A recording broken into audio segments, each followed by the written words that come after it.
Welcome back to the Gym Owners Podcast. Ladies and gentlemen, I'm your host, Tyler Stone. Over there's John Fairbanks. How's it going, John? It is going. It's going. Getting chilly, Kyler. Don't even start with me here. It's cold here. So this week, guys, we're going to get into some, balance conversations, I guess. A lot of the things that we teach, especially in business, is about balancing profitability for your brand, competitive pricing. Like what do we really need to optimize for within your business? And this is a bit of an extension conversation we had with DJ a couple of weeks back. Well, if you're hearing it now, it's a few weeks back because I think there's some episodes in between. But yeah, what are you optimizing for? Because some of the things, if you chase the wrong metrics, you put certain things in your business first, and you will lose sight of fucking everything. So we want to try and talk you around some of these traps and get you prepared so that you kind of have some perspective on what you need to move forward with and what's really important within your business, within your brand, within your sales, your marketing, your pricing, your coaching, all of it. So before we get started, make sure you join the Facebook group. Link is in the description. Make sure you follow the show. That is the Gym Owners Podcast with a capital just the Gym Owners Podcast on Instagram. You follow me at Tyler F. and Stone, and you can follow John at.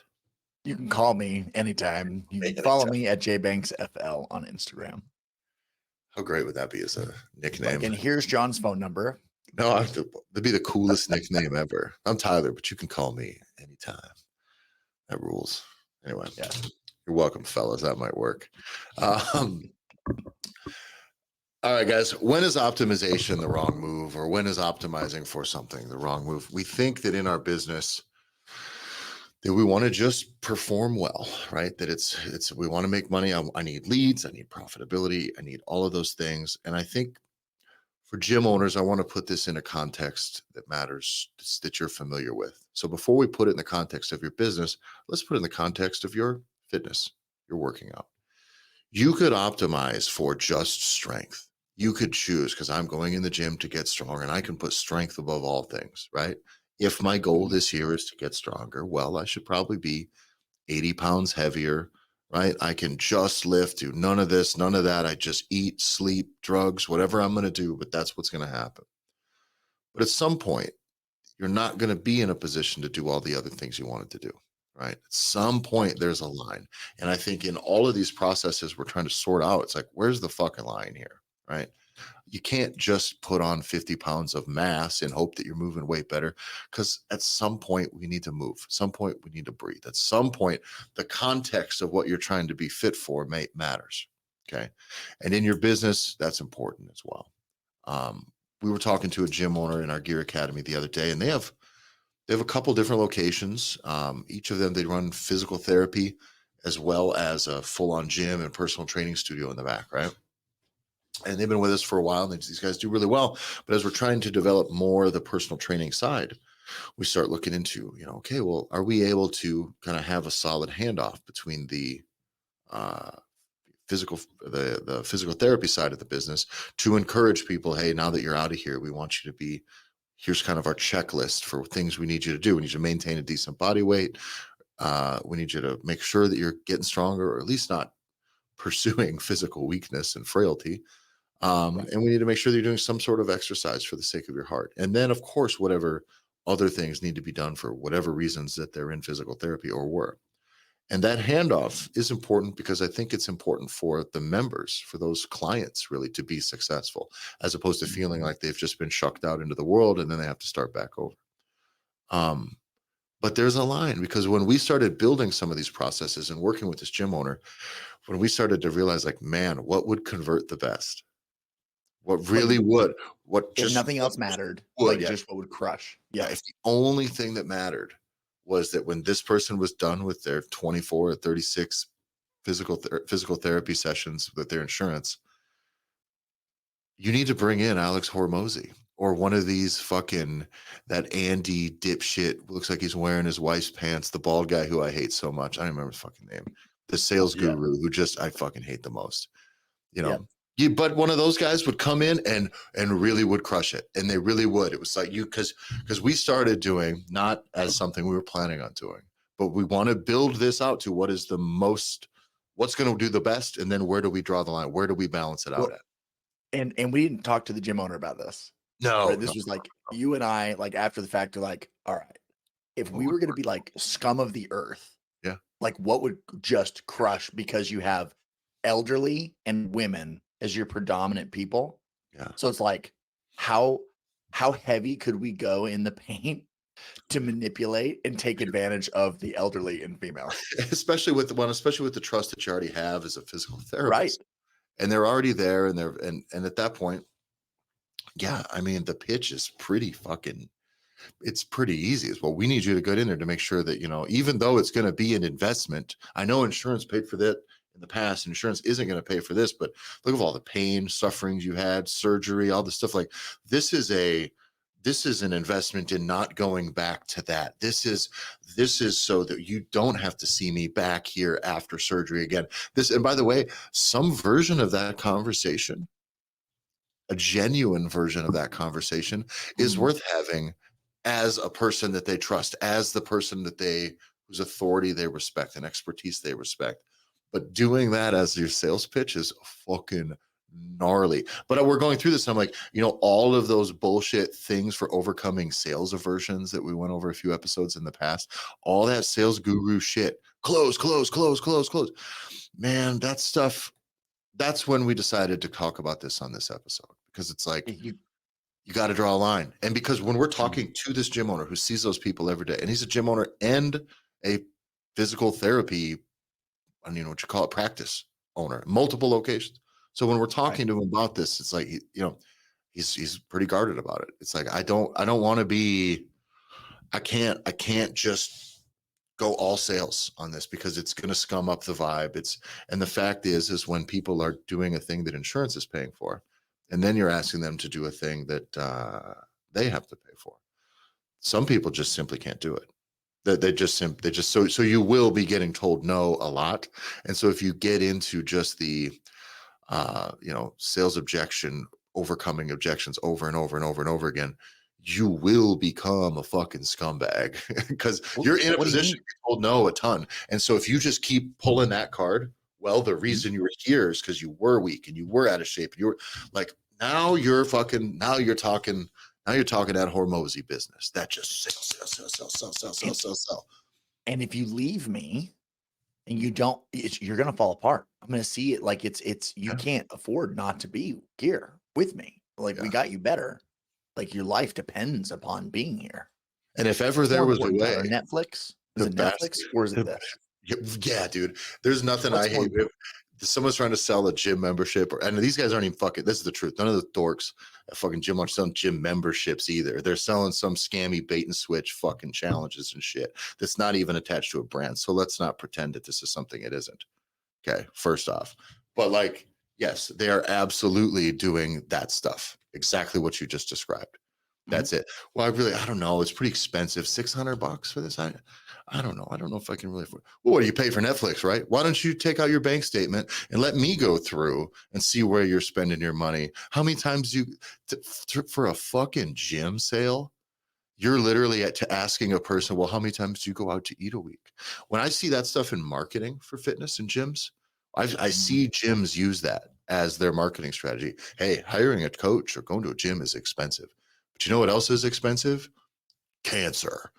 or even worse, like, you know what else is expensive? Going out to eat. How many times a week do you go out to eat? Do you know how much money that costs? You could spend, but like, it's like fucking, listen, stay in your lane. I understand they need to fix how they eat and all of that stuff. But if they're telling you they're not going to join because they can't afford it, what are you going to do? They're not asking you, well, hey, how can you sort out my finances for me? That's not part of the fucking equation. So did I ever tell you? Go ahead. Did I ever tell you the time that I went into one of the big franchise gyms and I was waiting to meet with the owner? And so the GM that was the main guy on site, which is like their main sales guy, I walk in and I'm sitting in his office and the whiteboard is behind me where he can be on the phone and he can be looking at his whiteboard and the Netflix line is on the whiteboard. Really? And so I go, oh, the Netflix line, like, how does that work? Like, how does that work for you? Like, is it successful? He goes, oh, dude, he's like, I used to work at Netflix. So he goes, I just rail on how horrible they are. He goes, it crushes. Like every person that I use it with, it just You're right. guaranteed flows. It's Ugh. like, oh my God. Yeah, Good for you, they're not bro. asking you to find them money. They're worse off, they're just telling you no. And the Or best they part is, really of can't course, afford it. Dude, by the way, if I have to over a gym membership, let's be real. If I have to look another man and say I can't afford it over something that, let's be honest, is a relatively trivial amount of money, 150 couple of, it matters to some people, right? But if someone is telling you like I can't afford a couple $100 a month, dude, stay the fuck out of their business, dude. At that point, like that's information that I'm not telling anyone where the line is of what I can and can't afford. And if I've told you that, please respect that. That's fucking nuts. If you go to a car deal and you're like, hey, my budget, I've done this before. I'm gonna buy a car, like, here's my budget.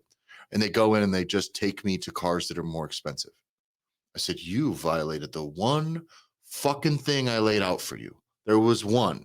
It's got to cost less than this. And you go, well, we don't really have it. Well, then that's the fucking answer. Save my time, save your breath. That was the line. I drew that line. I say I can't afford this. Are you going to help me afford it? Fuck off. the best part, the memberships he was selling, Tyler, were $1. Yeah, dude, what are we So this talking is like, and so when you think about it, when like right, it's like, oh, it's $1 membership, but it ends up being like $40 or whatever. Yeah. Could you imagine trying to convince someone that they need to stop paying for Netflix so that they can afford your $40 a month membership? Like, think about how think about like the folks that are, we all know, like we've all ran into people, we've had friends, we've all, I definitely was there for a I've period lived of in a time. level of poor that most people cannot imagine. Right? So like $40 is gonna overdraft the fucking bank fee, right? And it's could you imagine that you're trying to tell like that's the population that you're trying to convince or like swindle in to becoming a member at the gym? Like it would be terrible. Anyway, Yeah. So, but that is the thing, right? So is it just closing? Closing. When you actually have a practice to, and this is what kind of the root of this. They have, and I don't want to say that your gym is not a legitimate practice, but I think you need to treat it as such, is what I'm saying.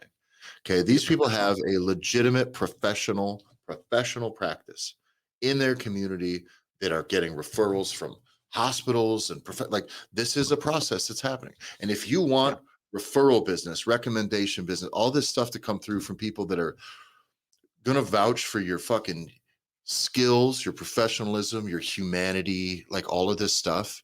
You don't get to say, hey, why don't you take out your banking app then if you forgot your credit card and I'll just get your routing number off of there.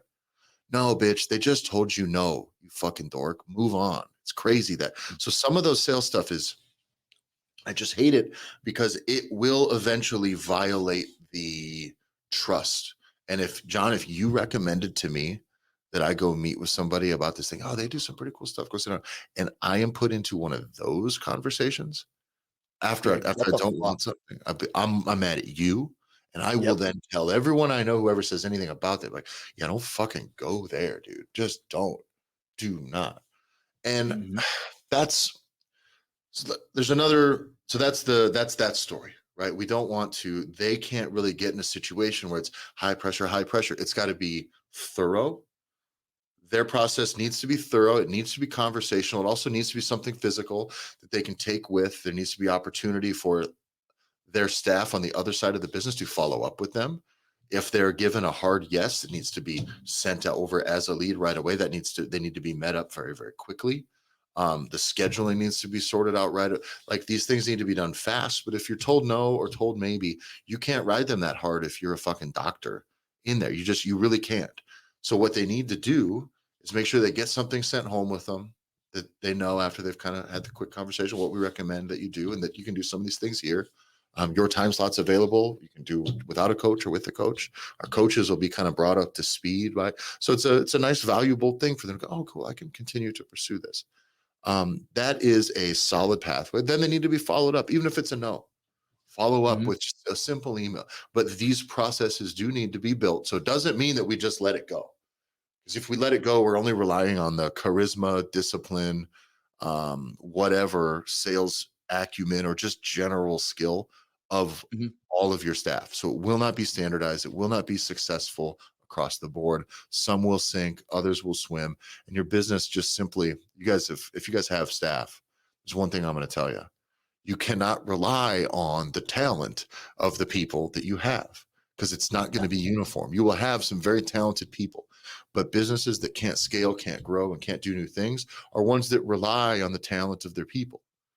Because what they cannot do then is systemize success. And if they get someone who's less talented, which is if you've been in the fucking hiring pool lately, I hate to break it to you, there's a lot of pretty untalented people that need to be kind of put in a box, taught some things, and developed. They can't just come in and be socially normal. The internet has made a lot of people's brains fucking goo.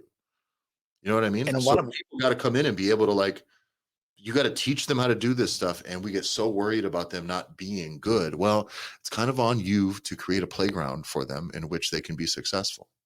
and everything you just described, right, are those systems and standardization. Yeah. Right. You have to have those systems in place to anticipate the fluctuating wave like reality of people's own abilities. Yeah. But I think the heart and the crux of what we're really driving at is you cannot start systemizing, standardizing, or optimizing. You cannot do any of those things if you are not, you cannot standardize or systemize if you have not optimized for the right thing. Yeah.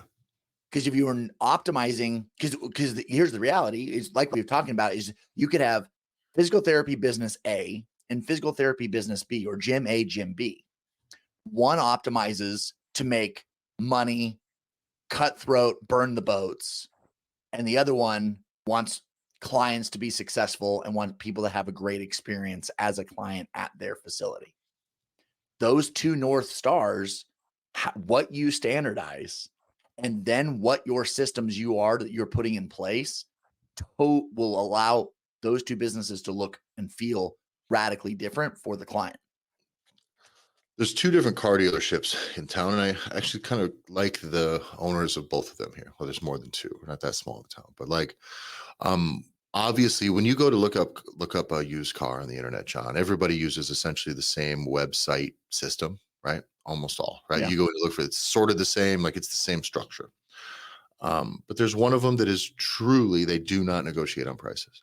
That is their bottom price. That is it, right? Whether it's high or not doesn't matter. For me personally, that's where I'm gonna buy all of my shit if I'm buying cars locally. I don't like bartering. I don't like it seems disingenuous. It just seems like bullshit. So the fact that what's on the window is what I'm going to pay and it's not really a thing that we're going to have a conversation about and that is the system. Man, that system is nice. There's another car we'll go through here. There's another car dealership in town.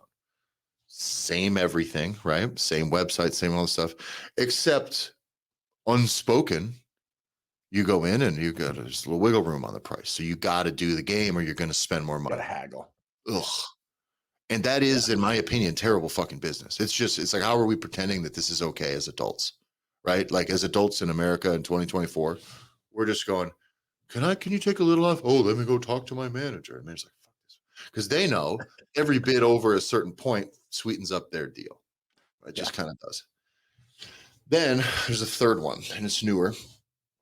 And I know the owners, and I've worked for it, and I know the owners of all three of these places. So I'm not, shitting on them as humans. But I used to coach the one of this new one, and they are new. They're very successful. It works really well. Very slick branding. He bought a very thorough system in his marketing system and his lead follow up and CRM. Like everything really is fucking thorough. In that, I don't get to go to the website and look at the inventory unless I enter in my name, my email, and my phone number. I can't describe to you how much I hate that. When I first moved back from Europe, though, I was like, I know this guy. I trust this. I trust this guy. I'd prefer when I had to buy cars. When I moved back to the States, got to buy some cars. It's America. Like I was like, I'd like to buy a car from him because I knew him. I coached him. He gave me business. I trust him. And I go through that. I'm like, fine. Put in my fucking stuff. And I get an automated text message. It's obviously automated. And then I get a call. Then I get emails.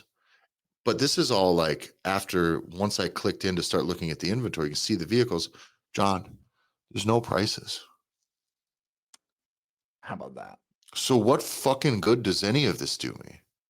Yeah. because what is the main factor in a vehicle, whether or not not whether or not I'm interested in it, that I think it's Yeah. cool, but whether or not Mhm. I'm even considering buy it is price, right? Price and There's kind of mileage. Yeah. what it, is it a SUV truck, like type of vehicle, Mhm. price and mileage. Those are the only factors that matter to me. And the most important is price. That's what gets the deal done. To Right. have that be, nah, you got to come in and talk to us. That's fucking Right. nuts. So I was out. I got texted and called between those two platforms alone, probably 15 times in 48 hours. It's fucking crazy, dude. To the point it was like, 'cause these are people, I have coached people out there that work there, like not just the owner. And it's like, Right. man, this sucks. I have to avoid your business like the fucking plague because I just don't want to deal with that stuff. I gave it some time. I swore I was never going to use the website again, but I still like him. I went out and chat with him, a while ago, and then I went out and looked for another vehicle. I said, I'm going to go through the lot then. Drive Right. through the lot. Guess what? No prices on there either. No You want to prices talk on to the cars? you go talk to the salesman. I give them a price range. You know what they do, John? Every day they pull an updated market price because the market fluctuates so much day to day. I was like, oh, so we're playing in Here's fake numbers now. yeah, like true This fake is business. fucking imaginary. Motherfucker. Now, by the way, the reason all those systems are the way they are is they are purely optimized for conversion, for getting the most out of every sale, for making High sure that pressure every sale. person who inquires is getting the every opportunity that they get to close that loop. Correct. And but the problem is a lot of people who would have casually perused your stuff, I would have became informed. You're withholding all the information that matters, and all you're doing is fucking trying to run through people, and it sucks. And I kind of can't do business with them. I just kind of can't. And it's optimized for things that matter, but it's optimized for shit to an extreme. There's always a line, and that line, I believe, in every law, every incentive, every policy, every process that exists in humanity. The line is Mhm. what really matters, John. Do I believe that as an American we should own guns? Yes, I do. And if you don't like that, you might be listening to the wrong Gym Owners podcast. But do I believe that I should be able to own a shoulder-mounted rocket launcher? Well, that might be somewhere on another side of that line. I'm not sure. Can I Sure. own a surface-to-air missile? Why would I need a surface-to-air missile? That might be across the line from my right. Timescales. I don't know, but somewhere in there is a line. And that Mhm. line is actually what really matters. It really is. Like, I get that we probably have to pay taxes. Where's the line? It's the line that we should be arguing for, unless fundamentally something is wrong. So, in this business, and take the car dealership example, there is a line, and each of these businesses has chosen a different Yeah. line in each of those issues. But how they selected their position on each of those lines, on each of those issues, that is what each of those businesses are. That business Right. is that system as far as I'm concerned now. My thoughts of that business is I am now subjected to that system. That's a no. The other one that I'm subjected to, what I got to fucking haggle with some shit. What's the point of putting the price on the fucking thing? If I got to ask my way down, and then how far do I got to play this shit? I'm not in some third world country flea market here. This is not what we're fucking doing. And the other one is like, yeah, this is our price. Well, they've decided to be that. That probably cost them some money. It probably cost them, and by the way, not having that follow-up system be so nasty, it probably Yep. cost them some leads. It probably does. But Jesus Christ, is it easy for me to do business with dealer number A? And ease to do business with is definitely going to be a thing where for us of putting priority Yeah. is that for us in our world, it is how easy is it for someone to come in and do business with you? And I think that's an interesting thing to kind of flesh out, which is the domino effect that comes from like these three businesses that you've described, what they have made their business to be about. Now, domino effect is what are the types of people that they can hire? So, what Yeah. are the types of salespeople that are required, right, for a situation where every single sales opportunity is a high pressure sales. They don't know the price, and They're you just are going to take them raking through the people gym, in almost against their right? will. Jesus Christ. Can I just look at the cars? And then option B is you got to be prepared to haggle. So Yeah. how comfortable are you going back and forth in that haggle situation all the way to the other end of the spectrum that you described, which is how easy would it be to be a salesperson when it's all prices are the lowest and final offer? And now it's almost like you're just going to facilitate Exactly. happy purchasers towards where they want. I am a friendly concierge just helping you towards your Exactly. choices. These are your options. Here's what we can do, man. Now, at that point, are we trying to sell? Are they trying to sell fucking, once you go to buy, are they trying to sell you, uh, you know, A warranty another and warranty, maybe the undercoating, of some course, accessory? Of course. Listen, that's all part right? of the game. And let me also make sure that I make this very clear. Each of those 3 car dealerships are wildly successful. The owners, their staff, for the most part, the owners, management, they'll do very well. So none of them are starving. But what do you want your fucking business to be? What do you optimize for? And at some point over a long enough timeline, there will be opportunities that are left behind. And maybe in your market, by the way, maybe in your market, it's important that you fill a different spot than somebody else. That is another thing here. One of the things I want to get to as well. So this is again chasing the wrong metrics. Dealer number 3 with all the complicated, hyper thorough processes and follow up systems. Man, they are not letting any traffic to their website fall through the crack. They really are. Mhm. They're optimized fully and that's basically probably what they're selling these car dealers, the dealership owners on, is that like you will get 1,000 phone numbers a day from people wanting cars. And Right. then you just got to play the big game. That Mhm. play the big game stuff works in selling cars. It works if you're selling fucking bait and switch fitness challenges. It does. But that doesn't really work when you're talking about fitness that works, that is optimized around client success and client results. Because when a client is going to get results, the initial investment is important. If it is too cheap, if it's too nothing, they don't have any skin in the game. It's easy for someone to throw $100 at a problem and then go, fuck, going to the gym is hard. I don't care. Right. So I'm okay with something being expensive. I'm okay with that. But for them to truly be successful, they cannot be coerced into making that initial investment.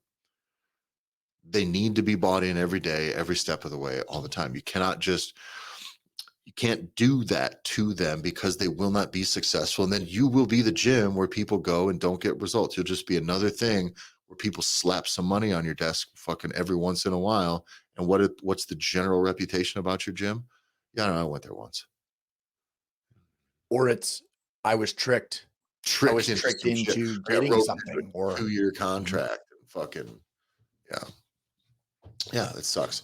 So the other thing about this is on the staffing side of things, right? The big thing we talked about is preserving the reputation, the professionalism, the brand of a lot of these physical therapists in right. this clinic, right? And so that's important, but the other business, the business doing well is important as well. But you cannot just be pushing them into becoming salespeople, right? They cannot, we can give them a system and give them a thing that has balance in that balances who they are with what we need from them. But that's going to be a beautiful system is one that does that, not one that just converts the most. Because one of the things that can happen, you can burn out your staff, right? Yeah. By the way, if my coaches are doing semi-private personal training and they're running say 3 to 4 clients at a time, right? That's very profitable for them. That's very profitable for me, right? What if I schedule them for 4 of those hours in a row, right? An hour break and then another 4 hours. Mentally, that's exhausting. That's a Mhm. lot of juggling to do like 8 sessions, especially when there's multiple people per session and you're trying to give individual attention. You're trying to socialize. You're trying to make it interesting. Those coaches will burn out. Do you care? Or are you going to constantly try to fill that cup? Because that's the cup where the money comes in, right? There's Right. always a line that you need to draw. And one of the things I noticed, speaking of that fucking Andy salesman dipshit viral guy Oh, that yeah. apparently only is on my feed and not yours. I Um, don't ever see him, thank God. and I must just hate watch enough of it. I see it. I don't even watch it anymore. But they brought his. I saw a deal. They brought his wife on. Apparently, he's married, and this is the crazy, someone's like, his wife's as fucking insane as he is. And so she was saying, how much time do you give your kids?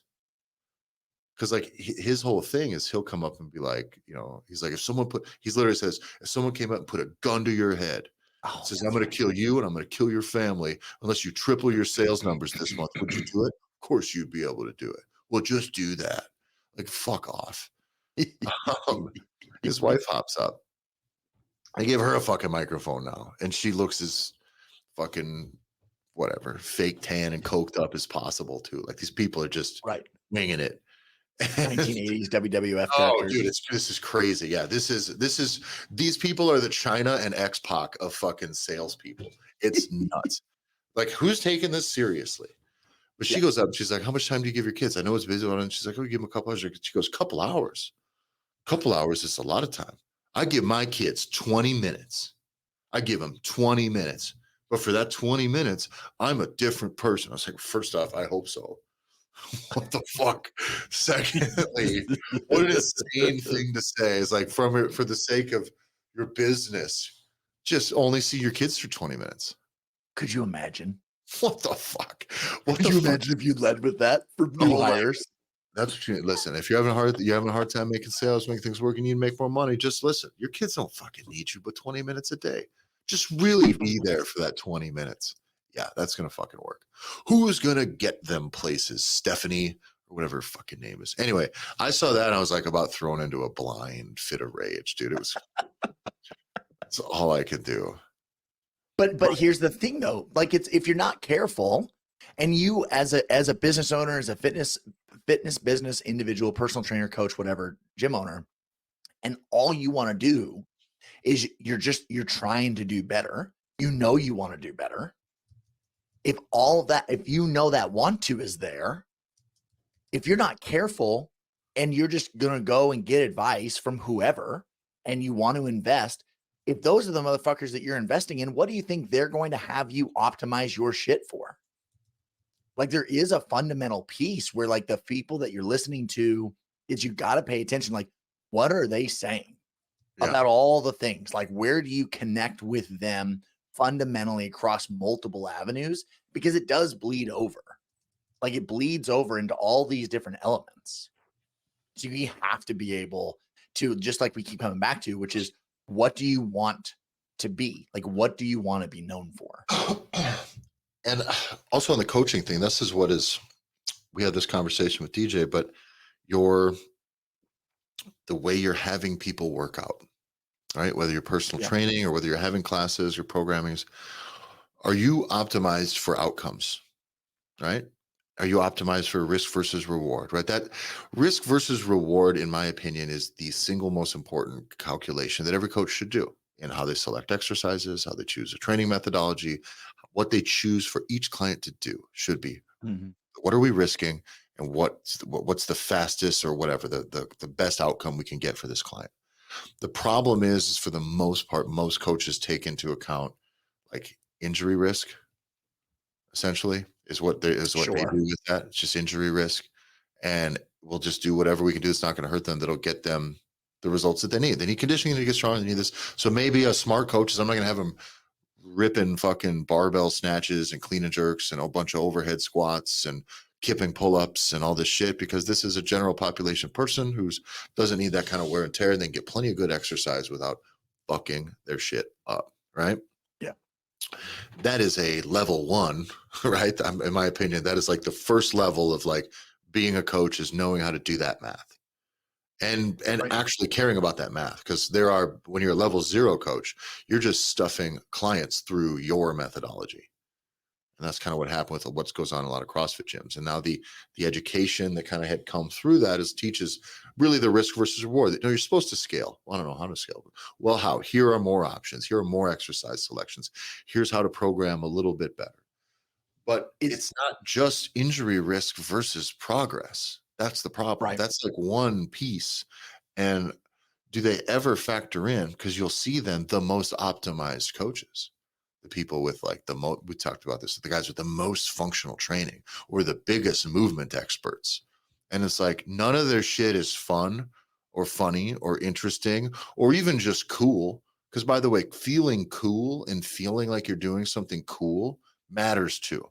I talked to a guy who's a client who I used to coach, and he works out at a spot where they do plenty of like sandbag training and stuff like that because it's functional. I'm all about not using barbells where it doesn't need to be used. But this guy's like, if I gotta fucking come in and just squat a fucking sandbag every time we squat, I just don't give a fuck. You get to a point where people are gonna hate the tools that you use when you use them too much. I heard that yesterday from a guy. Literally yesterday. He's like, I'm tired of this fucking sandbags, dude. And it's like, that's the thing. Is there enough variety to keep it interesting? Because the truth is, if I want somebody to, let's just say in the squat, bench, and deadlift, right? Or whatever, I want somebody to be strong. What they need to do is kind of the same stuff over and over again when varying rep structures, but they need to get good at those exercises and they need to get good at the accessories and they need to work hard at those same exact things, kind of to move those things forward. That's how you get better at them. I'm not going to get better at jujitsu by boxing, right? So I need to progress at those things. But what ends up happening is you try to stay in that lane. Well, you got to stay at the basics and you got to do this thing and you got to do this and this and this. Then nobody has any fucking fun. And every day is boring and everything's the same as it was before. And if when you see a training program where it's super repetitive, that's why you're going to move on to something else. Like people say that like program hopping is like it's a terrible thing for people to do. If someone is hopping from one program to the next, what they're choosing is being interested in the things they're doing in the gym over optimization. Yeah. That's a choice they're choosing to make. That doesn't mean they're fucking wrong. You are judging them when you're a coach who goes, this guy, we got to stick to the program this whole time. Like if you're programming a 6-week block and you need them to do it over and over and over and over again, like you can't get mad at them after 18 weeks of wanting to do something different. Well, you're not going to get as good at these things if you don't stick with, but they don't want that. They don't want the outcome at the expense of it being fun to do. Because if the cost of this desirable outcome of getting stronger, of getting fitter, is me being fucking miserable and bored doing the same shit that I don't really like that much, 3 hours a week for 18 straight weeks, fuck off. I don't want to do that. I'd rather have less results. I really would. I'd rather have a little fun and just we'll get there a little bit further down the line. It's okay. Slow down the pace. Let me enjoy myself here. Do you feel like the being dogmatic like that? Because that's ultimately what it is, right? No matter what it is, whether it is a certain being stuck in your ways and being that old crotchety guy, which is just this is the only way you do it. You gotta run 5-3-1 till the cows come home. Yeah. That's it, right? If it's not 5x5 strong lifts, then I'm not doing it. Right. Whatever it's gonna be. It's just the lack of getting out and fucking looking at anything else. Yeah. Yeah. Like it's just a lack of experience because you're not out, you're not being exposed to anything else, anything new. It's one of like the biggest problems that we've always seen with a lot of gym owners where it's like, how many gyms have you been to? Oh my God. Or how many other people's classes have you taken? Exactly. Like because I dealt with it as a teacher, like on the teaching side, it's like, it was really important for my staff. You need to go shadow another teacher that works in this school. You need to go see how they teach, go see what they do, and you need to look at it. Because for me as an administrator, I would shadow everybody and try and help and fix whatever I saw, but everybody else doesn't. They don't get to see those reps. They don't get to view it as like a third-party observer being like, oh, that's actually pretty cool. Like I like the way that, I mean, Tyler, I had a fucking chemistry teacher that taught for 45 minutes with his back to the class. Nice. He never turned from the white. I was like, what? I'm like a concert in the late 90s. I'm like, Captain, we need to, because we're the military school. I'm like, Captain, we need to, this one move.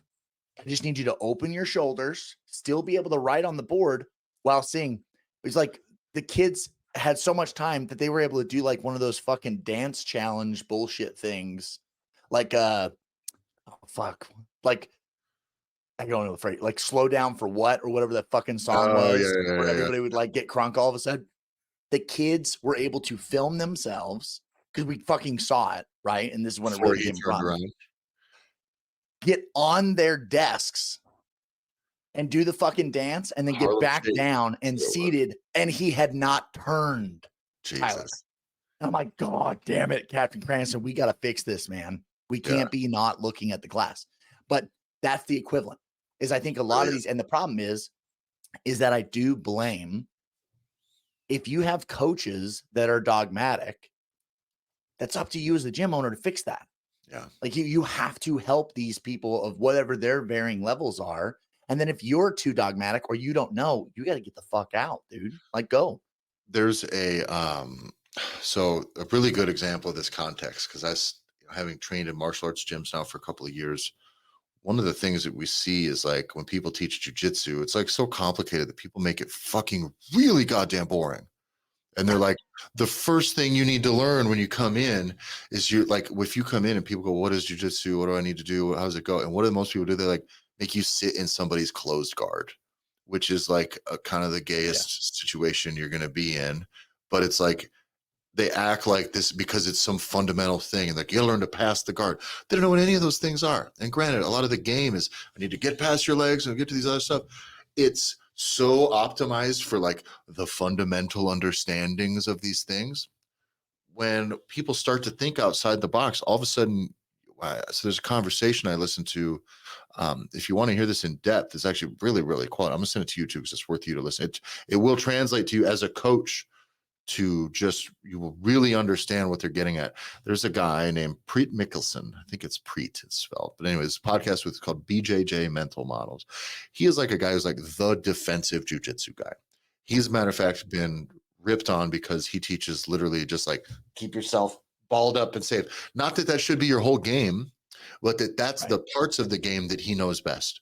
So when he's doing a seminar, that's the stuff he's teaching. So people rip on this guy to the point where like they see he just makes people do boring, uninteresting rounds where you just can't do anything. They just clam up, right? That's his reputation. Right.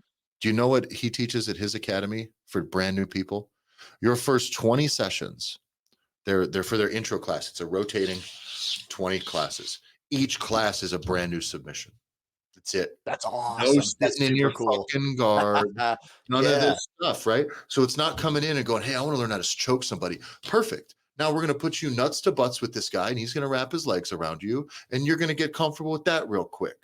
It's like, no. So what you do is you teach with the idea of like, all coaches know this to some degree. You got to throw in a little bit of what they need. A little sugar. A little bit of sugar, right? You got with a dog, you got to fill in some peanut butter, wrap in some ham, you got to throw it at them, whatever, right? But in this case, is actually the truth is the context matters. One, they got to stay with it for a really fucking long time. So you're not going to inspire somebody to fucking this is why the retention rates I think are really bad in jiu-jitsu generally. Is that like you're not inspiring a lot of people to stick around. By one of the examples he gave is you give two brand new people and you put them in half guard, top guard, bottom guard, right? And you're just like, they don't understand that that's a thing that exists in a fight, that that's a situation that exists in a fight, or what's going on. So then trying to explain to them how to get out of it, what any of that matters, there is no context. So you get to the point you teach someone how to choke somebody from behind, then all of a sudden they go, well, what controls do I need? Oh, I need to have the legs here. I need to have this here. All of a sudden, they're able to like reverse engineer something so that then when they start to actually train and roll live, they're going to have a hard time passing the guard. They're going to have a hard time getting to an attack. But guess what that means? Then they're going to go, how do I get out of this guy's fucking legs? Now I want to know this. And it empowers them to know this. So it's that conversation, I don't know, it was like maybe like a month ago, but BJJ Mental Models is the kind, if you give a fuck about it at all, coaching, it's Britt Mickelson's one of my favorite people in there, in that he thinks in a way that's willing to just think systematically. And he's not married to this idea that he's been doing it for about 2 years in his academy, and he's just working on the data. But what he has found, injury rates are way down. People aren't getting hurt. Do you know why? Because where do most new people get hurt? They don't know when they're in fucking danger. So they don't tap. They don't realize the risk. So instead, if you don't get to teach kids about guns and never put the gravity of the situation in their mind, right? Don't. That's people who don't know anything about shooting guns, have never trained about shooting a gun and know that whole process. Those are people that are dangerous at accidentally shooting somebody. Someone who's trained and really knows the deal and might my kids respect firearms to the point where, Christ, more than I ever did as a kid, because I was just left to the wall. It was just out and about. So I just think that is important as you're building your coaching philosophy and also when you're empowering your coaches and teaching new coaches, that a coach will find a new piece of information, a new exercise or a new strategy or whatever. And they need to know that it's not about strategy. It's about this person. And are we Yeah. optimized for the long term? Are we optimized so that these people will enjoy this enough to stay? Because do you know, John, what the difference is between someone who is good at jujitsu 3 years from now and one who's not? Someone who stays in jujitsu and keeps training. Oh, yeah. That's You essentially it. just were there. It's a Yeah. guarantee that if you just kind of come for 3 years, you will be better at it. You really will. If you're just showing up, you'll get there. You'll just get there. But if Yeah. it's so boring you quit, you might as well never fucking done it. You've got nothing out of the deal. Nothing. And one of the aspects that they talked about is when you're rolling with brand new white belts, they're like, they either know how to hunt you, because that's the only thing they know. So like, and their details are not perfect, but they're like on the attack. And then you're able to play a wider game. Or they really know how to shut you down because they know a few of the details. They know I don't want my arm here. So all of a sudden it's more productive for everybody and nobody's getting hurt and they're having fun. And they're That sounds choosing, right? optimized for not just we need to make sure we build the base exclusively. We have to build the base. We need to understand the base. And if you don't know how to get out of mount and you don't know how to get out of bottom mount and you don't know how to do this, well, you're going to be bad at wrestling. You're going to end up on your back. So you might as well start your training there. Okay. But again, for me to be better in 3 years, if 90% of people quit, maybe 90% of people quit because you're teaching it in the wrong fucking order. Okay. If Or you you're being taught too dogmatic about the order. exactly, if you taught, if Yeah. you teach youth basketball camp, okay, and it's a 3-day camp, for 2 days, you don't put a basketball in the kids' hands. How many of them kids by the 3rd day are like, fucking leave me alone, dad? I ain't fucking going. Right? If you're not playing games by the end of the first day, you're going to have kids not showing up by the 3rd day. You know what I mean? Like it needs to be for So sure. I think people think fitness and coaching and strength training and whatever, weight loss, all of that stuff, they think it's not like these other things. And it absolutely is. So that's the question. What are you optimizing for? And what do we always say, John? There's balance in all these things. You need to be optimized for client experience, client results. Now, what gets your clients the best results? They got to be invested. So it shouldn't be so cheap. And it shouldn't be for quantity of clients because then what? You'll just be cheaper. So it's okay that you optimize for client results and know that your business needs to be open and that you need to turn a real fucking profit and you need to be fed so that you can hire staff so you can help more people. And that the whole system is about choosing your business will be where you draw the lines on each of those priorities. And that's the DNA of your business. That's what I believe. I think it also comes down to something that's so simple, which is fun. Ugh, We've right. said it now a couple of times, but it's like are your clients having fun? Are your coaches having fun coaching the clients? And are you allowing a space for your coaches to have fun while they're at work? Like it almost could be as simple as that. Like, Yeah. are you optimized for fun? Because this was another thing that we talked about with DJ, which was the fucking chick who's like whatever, doing whatever, but everybody loves her. She's always sold out because people are just having fun working with her. Bubbly, fun, exciting. And I think it comes back to your jujitsu example, which is who's better, the person that doesn't train for 3 years or trains for 3 years. You're not going to just slog through shit and do boring ass fucking stuff that you don't enjoy and you're not having fun for 3 years. You're just not. There has to be at some point where you're like, this is fun. I like this. I'll keep sticking with it. And I think that sticking with itness is almost as simple as just, is it fun? Is this fun or not? Here's a perfect example of why doing this the wrong way, what this is like. We have a young man who's been in with us for a few months now, and he's good, a good kid, trains hard, good training partner too, not like a fucking psycho kid who's out trying to, you know what I mean? Like a good kid who's there to learn. He's really there to learn. We're in there like a small group session. There's just a handful of us. So yes, he's like, well, what do you guys want to work on today? And I always defer to the new guys. Yeah, what do you want? Let's do something for them, whatever they kind of need, right?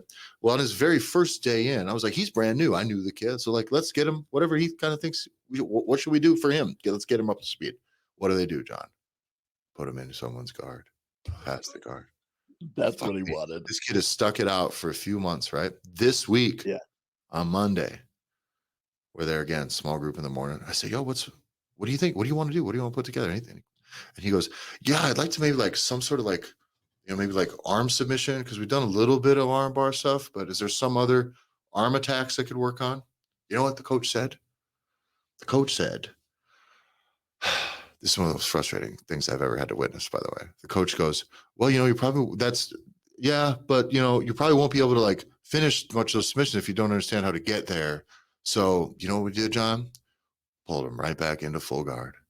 You gotta learn how to pass the guard. And then from there, it's like, bro, the person said what they want to do. You had nobody that was going to fucking object. If it's out of order and this kid has fun, this kid's going to stay. Right. If it's in the best, most optimized sequence for what you think you should learn, and by the way, him and a lot of these other coaches, they don't, they had to teach themselves. So they have maybe attended less total actual classes of jujitsu than I do in a week. You understand what I mean? Right. They're doing training sessions and learn off instructionals, but this is not. So you can see how misguided that is. And it's the same thing when people come in wanting to lose weight and you do a movement assessment and you make it about their fucking hip fucking flexion and their shoulder rotation and all this other stuff. It's like, no, fuck off. I want the weight off.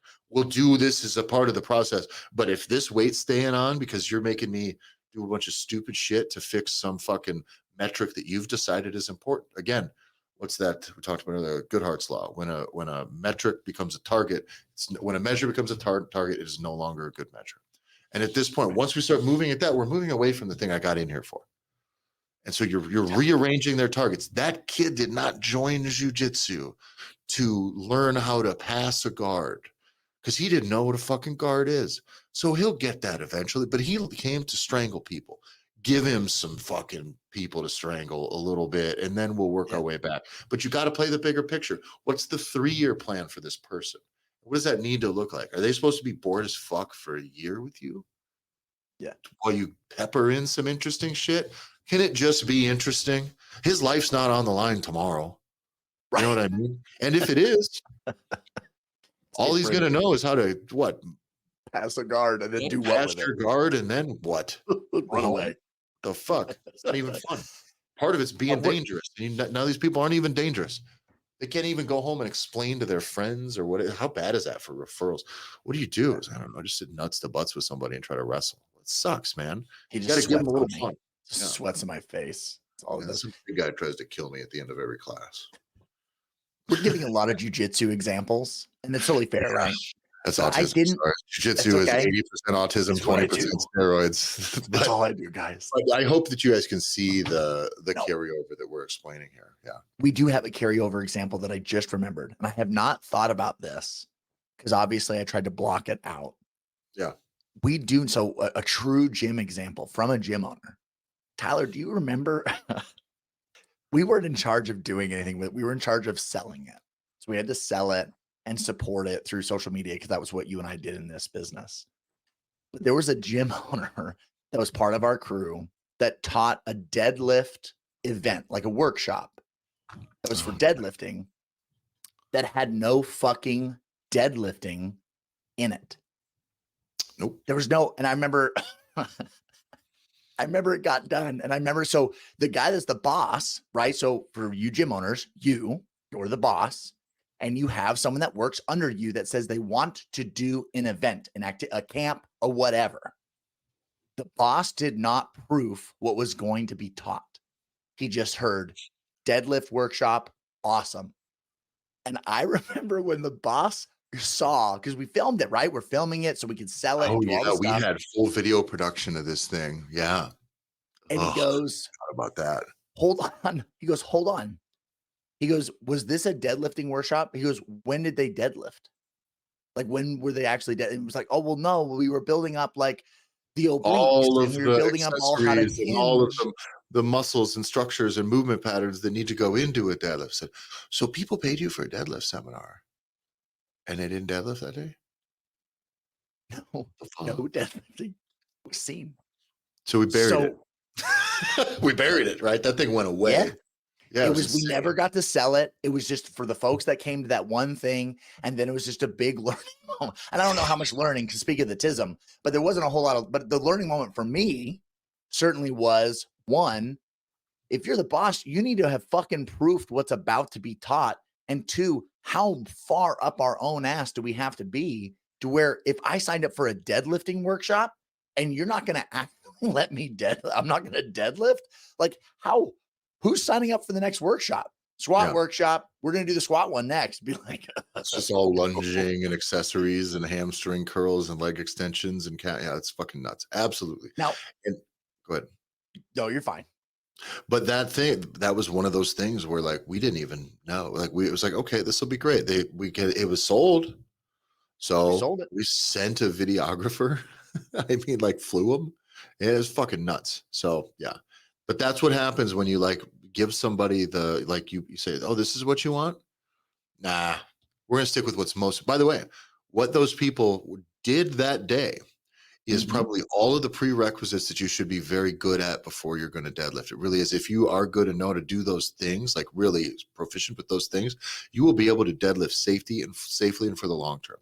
But the people that signed up for that already like deadlifting, and they're probably already doing it in some capacity along a spectrum of high risk to low risk, right? But somewhere in there, nobody's doing it perfectly, but they're there because they want to deadlift. And to just be like, to just call it that and have it not be any of it was one of the more embarrassing things that I'm glad I wasn't there in person for, because I got to be there. Oh, you were there. So I don't know why I was here. I was here. I was there. I got to go to the gym with the coach and his assistant coach. So I was there for it. My wife and I were, because we were on vacation. Yep. That was when Amy and I went overseas just to hang out. And it just happened to have been the same time that they were running the workshop and we got to be there. That's why I had not thought about it until. So did you feel at the end of the room, at the end of the day, was everybody like, what in the fuck? Was there like a massive what after this or what? I mean, I'm sure it was, these are Dutch people. They were Dutch people. So it's not like they're going to not complain if they don't like something. They kind of just went like it was, they went with it. But when we really realized it was a problem is that there was actually a bigger play at hand. The gym that it was at was ran by a guy that, whose brother like was an author and was like kind of big into the fucking thing or whatever. And it was like, I'm almost 100% positive that it ended. Like, it was just like, no, this was bad. Like what you guys did here was bad. Like it was not good. It was not good. And I just remember being like, oh my God, like this is so bad, you guys. But it is, but it was all. Oh, you were not a part of it.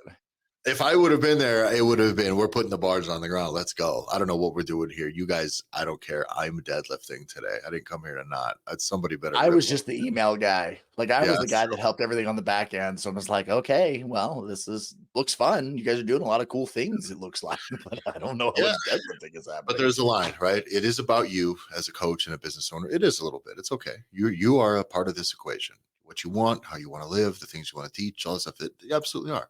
But you are a part of that equation, and you are not paying yourself money. So the people who are coming in and providing money for your services fucking matter too. A lot, frankly, more than you. So like somewhere in there, you need to find balance. So that's what this is. Get out there, find a balance, figure out where the line is on your stuff, because that is the DNA of your business. That'll do it. Make sure you follow the show at the Gym Owners Podcast on Instagram. Follow me at Tyler F. and Stone. John? You follow me at JBanksFL. Are we going to talk about the M4 challenge? Do we want to throw that out there? It's probably already out there. This is going to be too late for this. Too late? We're going to do this. Well, because we're 2 episodes behind. This will not come out in January. Well, then keep an eye out for the February.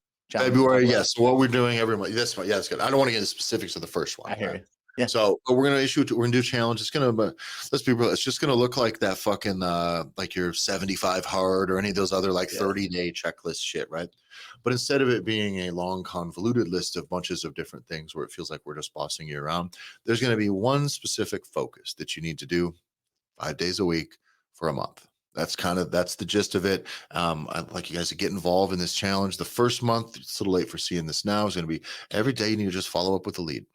Find a lead, follow up with one, whether it's one that's come in or one that's a client who left or somebody who was a lead who told you no before. One follow up per day. And I want you to just kind of start to see like what that specific focus kind of effort can do with your business.